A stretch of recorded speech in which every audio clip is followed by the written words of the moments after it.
అందరికీ good morning. ఇదైతే భోగి రోజు తీసిన వీడియో.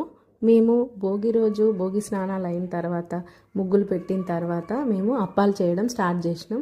ఇందులో ఫస్ట్ టైం మా మమ్మీ నన్ను నమ్మి సకినాల పిండి తయారు చేసింది.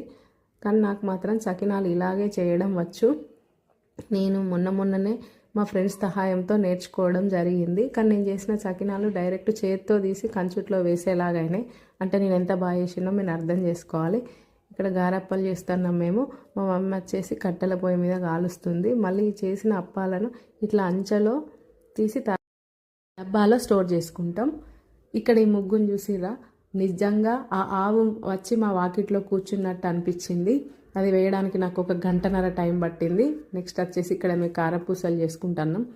మేము మాత్రం అప్పాలు అంటే మాత్రం కట్టెల పొయ్యి మీద మాత్రమే కాల్చుకుంటాం. అట్లా అయితేనే టేస్టీగా ఉంటాయి అనేది మా నమ్మకం. చూడండి, ఇక్కడ మా పాప ట్రై చేస్తుంది అన్నట్టు చేయడానికి, పింకీ పాప. నెక్స్ట్ వచ్చేసి ఎలాగూ రంగులతో నింపిన ఆవుని ఇంటి ముందు ఉంచిన కదా అని చెప్పి వీళ్ళు గంగిరెద్దు లేకుండానే మా ఇంటికి వచ్చేసారు పండుగ సందర్భంగా.